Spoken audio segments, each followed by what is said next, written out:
Hello, today I want to talk about live service games and to ask to whose benefit it actually is and whether or not we actually need them. Live service games, if you don't know, are games that get constant updates. It doesn't matter it's multiplayer game or single player game. It used to be normal for mostly free-to-play MMOs and massively multiplayer games to get constant updates in order to keep the player playing. However, recently it has been a trend that every single player game is doing this too.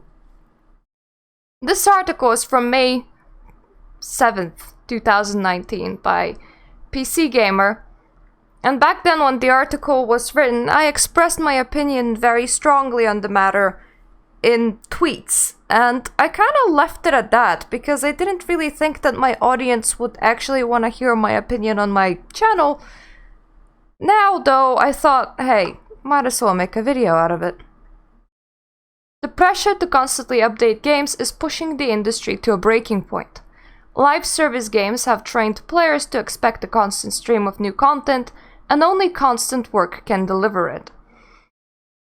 Here's a sobering thought. The EA spouse revelations come to light 15 years ago. In 2004, the partner of an EA employee wrote about the conditions her significant other was working under during a particularly brutal crunch period.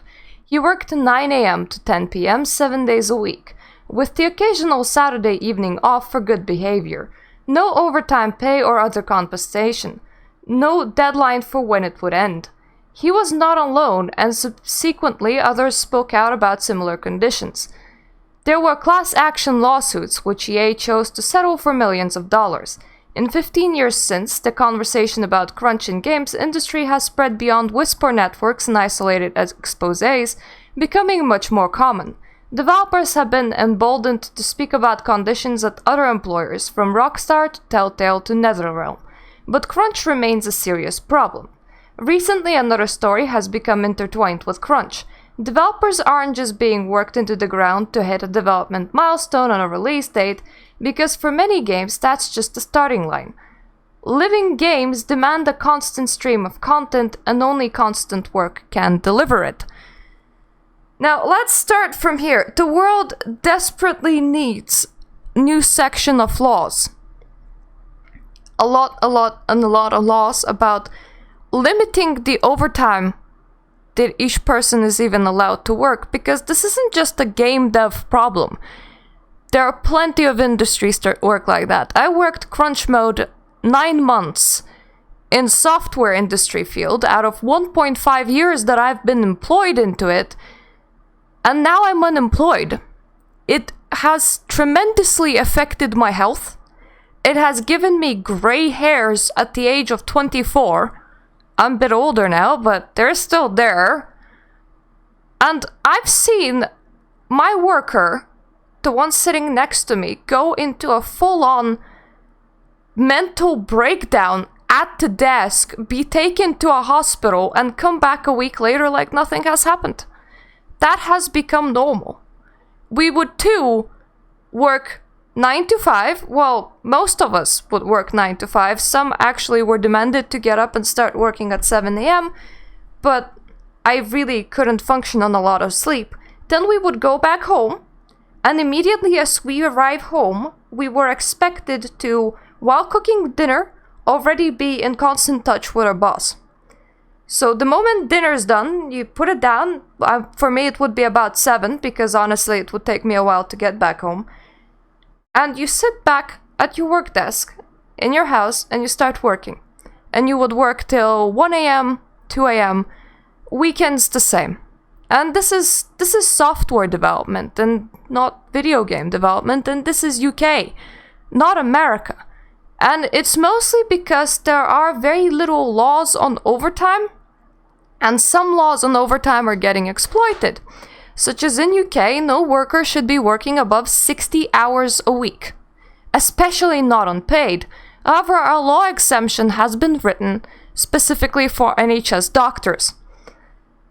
It states that by signing a contract, you can sign off your rights to limited overtime. And I checked my contract, and despite being in the software field, I had the exact same clause.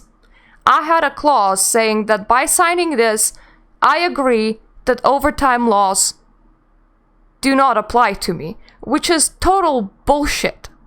And nobody paid us for it, and if you would dare to answer, oh, I can't do it, first of all, you would get demoted. One of the guys got thrown from our team into a lesser team with the notion that you're not a team player. If you're still on a trial period when they can fire you for absolutely anything, they would immediately fire you under the notion of you're not a team player and you can't pick up your weight. And afterwards, you would be getting very passive-aggressive responses. I've seen that coworker of mine try to not do too much overtime because he has a family to come back to home. And the responses would be similar to the responses that they used to scare me when I was working there, which is like, hey boss, could I take the holidays off at Christmas? And you ask it very much early. You would ask it in September. And the answer was, we don't know if we still want you working with us on Christmas, so think very well about what you're doing and what you're asking for. It was essentially to discourage any kind of holiday taking off, and that kind of talks would happen all the time if somebody wasn't doing overtime, even though they were already in a demoted position because of it. It's horrible. It's horrible, and nobody talks about this. Nobody talks about this, and now they're starting to talk about game devs. But what about literally everyone else? My mother was in an auditing firm. She worked for 10 years in an auditing firm since about 1990s to early 2000s, when the recession happened and she got fired. She got made to quite a high position, but I wouldn't see her 48 hours at a time. It was an auditing firm. You're telling me that somebody's audits are so important that you're gonna work your worker 48 hours in a row and then let them come back home to sleep and then make them work again? She told me that at least they addressed her very nice. The fact that you worked a lot, you got encouraged to work some more and got nice premiums and bonuses, which by now my generation has somehow lost.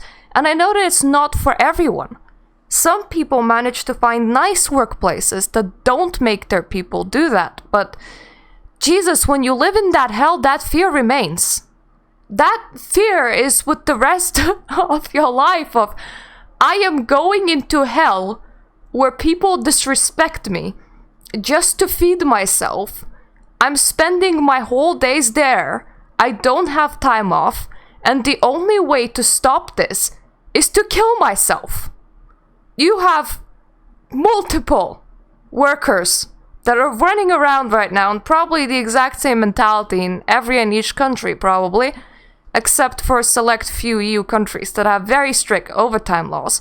And this isn't gonna change until there are stricter rules, until corporations are being held accountable, until we have better conditions for our people. Rant over. But yeah, it's not just gaming industry. Large video game studios often work on a similar model to film industry, with contract workers hired for the latest project and then let go on its completion. Not a great practice, by the way, makes jobs really insecure. Employment agency Target CV has said that 10 to 15% of staff in the creative departments of game publishers are contractors, and that number goes up every year. A core permanent staff stays on and can start taking vacation day once projects complete, should they be lucky enough to earn them. Oh yeah, another controversy. In America, some companies now operate on you getting 7 days a year of holiday time that you can take, and smaller misdemeanors such as being late for work will remove those holiday day allowance, despite the fact that that's also illegal gaming industry. But significant number of contractors are overworked without benefits of paid time off. When they inevitably burn out, the result of constant churn as skilled workers leave the industry and are replaced by younger generation, many of whom will burn out in the same way. It's worth noting that this is much less likely to happen in countries with strict labor laws protecting their workers, but not every game developer can work in, say, Sweden.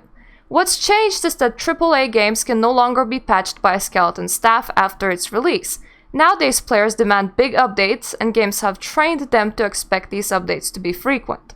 First, there were season passes and limited duration events, and now live games are so permanently in a state of development, there's no breather just because the game's shipped. And I am gonna make a statement now. You don't have to. A lot of games that I have played are still getting updated. Forager, for example, I have completed the game, which with most achievements. Since I did that, they added new modes, new challenge modes and everything, and I couldn't care less about it because I've done with that experience. I've put in 20 hours into it, I got my money's worth. I'm out there seeking something new. I'm not sitting on one small indie game. Even with all of the updates, eventually that's gonna become boring.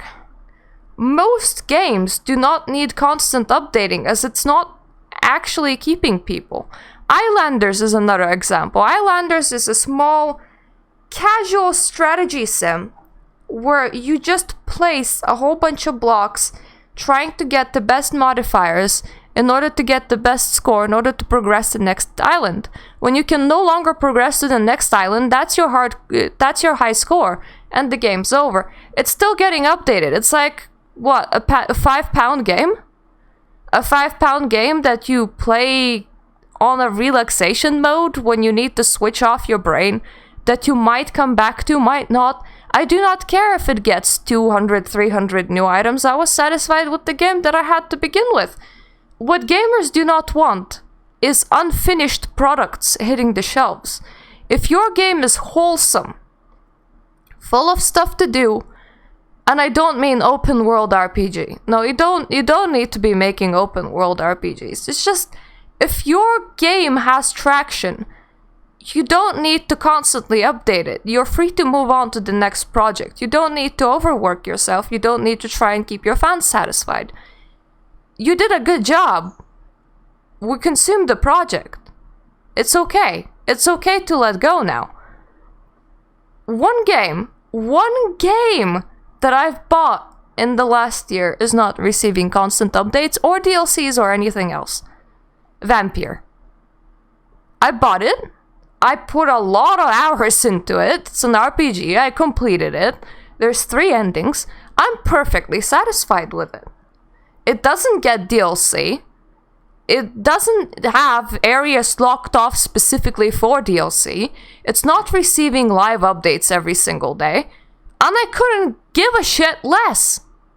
Dark Souls were not receiving updates every couple of days, every couple of weeks, every couple of months. Every game had select bit of DLC that did release, 3 pieces each. And that was it.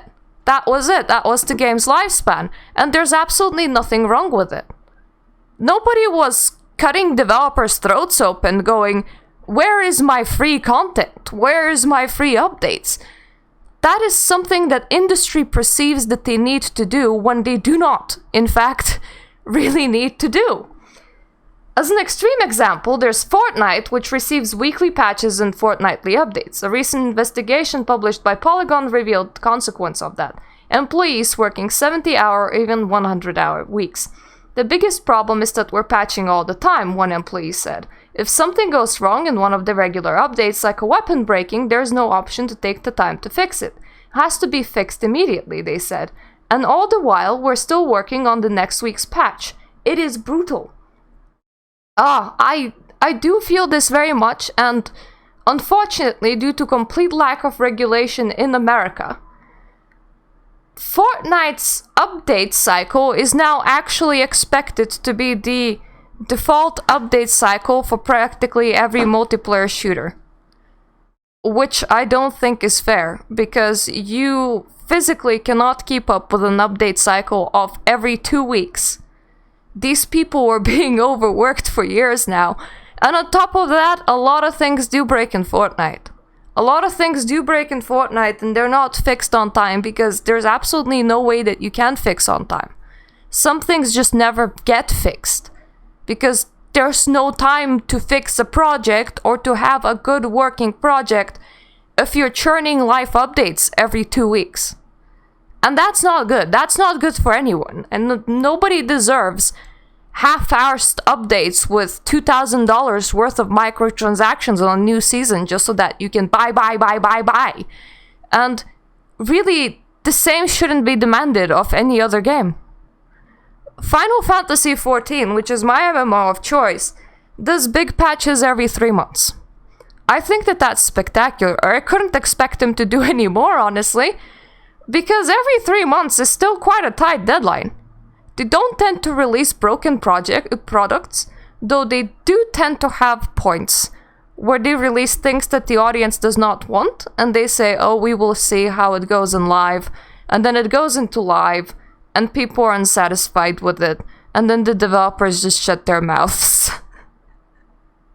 Examples of that was when the 24-man loot, everybody was allowed to need it, not only the person that was on the class that had the loot drop for them, which means that if you went as a tank, hoping to get tank loot, somebody could snipe that tank loot from you.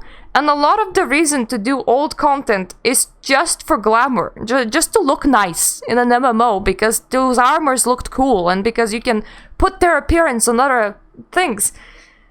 Well, the update that changed it to anyone can need any piece of gear lasted only, a couple of months? Because it was a big mistake. And the developers were told that it was gonna be a big mistake before it went live, but they stuck to their guts. But that's a completely different kind of story. We're not talking about this today. And now they're speaking about Fortnite, Team Fortress 2, on how Team Fortress 2 started introducing hats very often.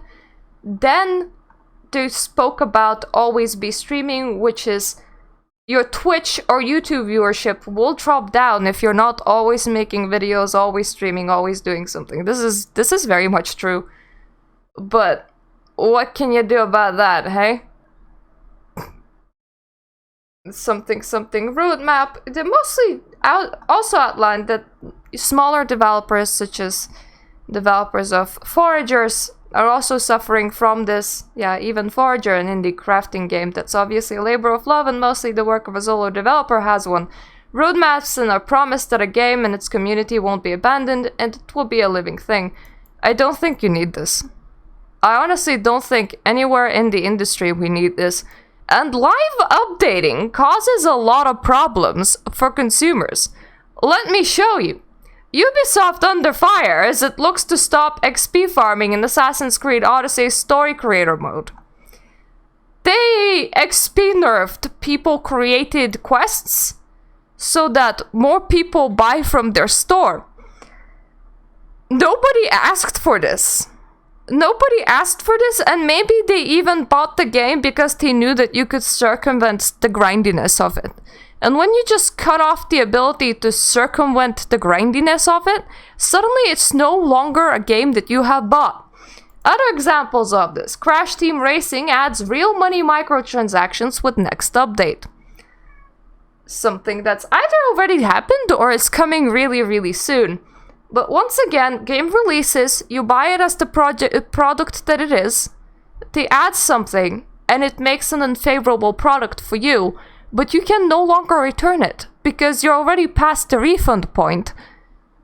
Because the whole industry is not really capable of dealing always live games, yet we have them. There's no law that tells you that if somebody stabs your game and ruins it for you, that you can now return it. No, because normally when you buy a product, when you buy a sofa, the sofa's manufacturer is not gonna show up in your house, break a hole in the sofa and say, there, I made a new design. That doesn't happen in anything else but software and games. And it's a recent phenomenon. And the industry just really can't keep up, and the lawmaking can't keep up. So for example, I bought The Sims 4 after release, when they started adding ghosts and saying that they're gonna add all of the 200 missing features that the game released without, and they added some of it. They added toddlers back and so on. But they promised to do that, and I believed the good promises and bought it, despite the fact that the game was a little bit broken, and I really shouldn't have done that. But about midway through its current lifespan, it's set to live on for a very long time, which is kind of sad because it's a dying game that's just dying under its own weight. But they would rather keep this going than make a new one because it's an easy cow to milk for EA. About halfway through, they added autonomy and simulation lag with the release of City Living. I have no idea how they did that, but they did that. What does that mean? Well, it kind of means that your Sims get stuck without taking commands. Time becomes impossible to pause unless you tab out of the game and tab back in, which is really weird. Speed 4 of time doesn't work at all and makes the clock turn, but nothing is happening. Everything is frozen, forcing you to play in time 1. Sims going to school will bug out and not actually go to school because the game's having problems with that. Sims going to work will bug out and no longer go to work, and the longer you work with that save file, the worse it gets. And it's a constant diminishing thing until everything grinds to a halt. Everything. I have no idea how they managed to do it, but last edited July 2018. Well, it has been living for longer than that when they edited this post. But let's look a year later, a whole year later, right? 9 hours ago. My specifications, the issue, I queue up things to do for my Sims. They just stand there and sometimes the entire queue is cancelled and they do other things. They just won't do what I asked them to do. And other times I am forced to reset them with testing cheats. This cancels everything and sometimes bugs out all interactions between Sims. At one point, when I force reset a Sim, they respawned with a T-pause and stand there with it. I was obliged to exit out of the game and come back again. I have a whole list of emails between me and EA trying to force them to refund me the game. But the law's not on my side. The law is not on my side because the law didn't account for your product getting broken halfway through its lifespan and being in a state that you can't use it for 2 years. And you can't even revert it before it has gotten broken. Because that is not a thing that Origin allows you to do. You know how you can play the product properly if this has happened to you? Through torrents and pirating, and in no other way. I despise live updates. I want my games back to when I buy them, I can confidently know that they're not gonna break. And I can't say that I know that anymore. And that's the problem. I'd rather it was not a thing. Developers are obviously rather it was not a thing. So who does live updating benefit? I understand the need of it in games where you do need to uphold your population, such as multiplayer games. You don't want a deserted multiplayer game that nobody plays, and that multiplayer game becomes dead. Single player games, though, I have no idea why you insist on doing it. I don't need your patches, I need a complete game upon release. You can't sell me expansions later on, and at worst case scenario, if an expansion doesn't work, I have the option to uninstall it. I know, amazing! It's the technology that we had 20 years ago. I wish we kinda went back to that.